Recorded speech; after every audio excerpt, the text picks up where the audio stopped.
રાજ્યમાં dam, canal, તળાવના નિર્માણ, મરામત તેમજ catch the rain Sujalam Sufalam જળ અભિયાન 2.0 અંતર્ગત ₹10.83 કરોડથી વધુ કિંમતના 15 હેવી અર્થ મૂવિંગ મશીનરી તથા નિરીક્ષણ વાહનોનું આજે શ્રી ઈશ્વરસિંહ પટેલના હસ્તે ફ્લેગ ઓફ કરાવી પ્રસ્થાન કરાવવામાં આવ્યું.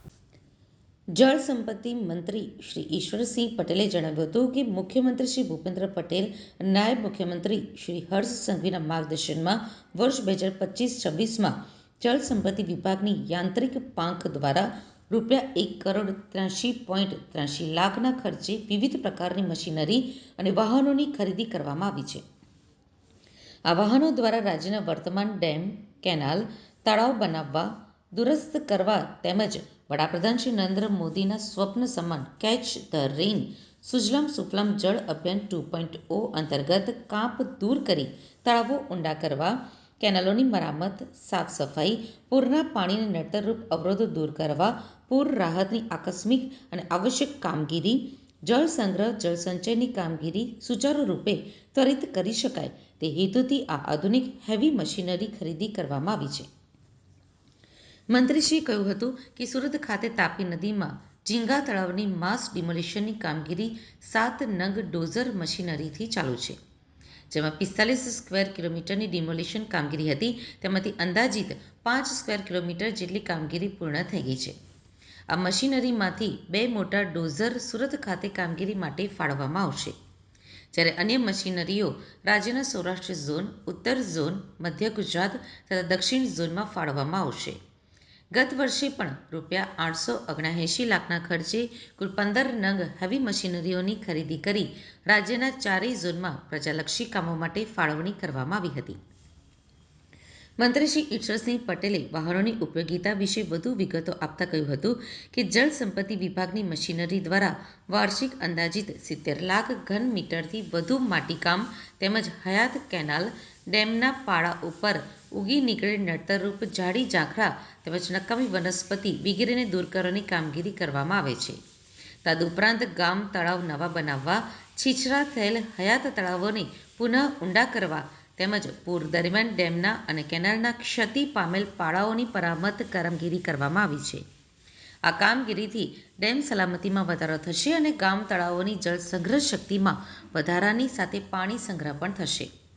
ગાંધીનગરથી મંત્રીશ્રી દ્વારા પ્રસ્થાન કરાવવામાં આવેલા વાહનોમાં ₹103.38 લાખના 4 બેકહો લોડર, ₹106 લાખના 2 crawler type hydraulic long reach excavator, ₹143.31 લાખના 3 નંગ crawler type hydraulic excavator, 0.9 x 1.0 cubic metre capacity, ₹62.64 લાખના ખર્ચે 2 crawler type hydraulic excavator, 3.4 cubic metre capacity, ₹277.50 લાખના 2 નંગ ક્રાઉલર બુલડોઝર BD50 તેમજ ₹391 લાખના ખર્ચે 2 નંગ હાઇડ્રોલિક બુલડોઝર BD65 એમ 15 વાહનો મળીને કુલ ₹1083.83 લાખની રકમ ફાળવવામાં આવી છે.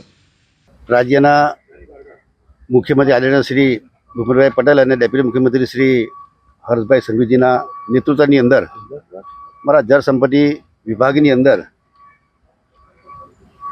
આજે 15 જેટલા જેસીબી કંપની, હિતાચી કંપનીના અને ડોઝરની ખરીદી કરીને 10.83 લાખના ખર્ચે ખરીદી કરી આ 4 ઝોનની અંદર જ્યાં કેનાલોના કામ હોય, ડ્રેનેજના કામો હોય કે અમારા સુરત જેવા વિસ્તારની અંદર ઝીંગા તળાવ ડિમોલિશન કરવાનું હોય, જ્યારે ફ્લડ આવ્યું હોય ત્યારે ફ્લડની અંદર પણ આ ઇમરજન્સીની અંદર સરકારની મશીનરી હોય તો તાત્કાલિક એને લઈ જઈને કામગીરી શરૂ કરે. એ માટે ગત વર્ષે પણ 8.79 લાખના ખર્ચે 15 નંગ લીધા હતા. આ વખતે એમ કરીને ગુજરાત સરકારની પણ પોતે ખરીદી કરીને અને જ્યાં જ્યાં જરૂર પડે ત્યાં મશીનરી ઓછી પડતી હોય ત્યાં એજન્સી દ્વારા પણ આ કામગીરી કરવામાં આવી રહી છે. જ્યારે દક્ષિણ ઝોનની વાત કરીએ એની અંદર પણ 43 કિલોમીટરના ડ્રેનેજના કામો, સફાઈના કામો પૂરા થયા છે. કામગીરી ચાલુ છે.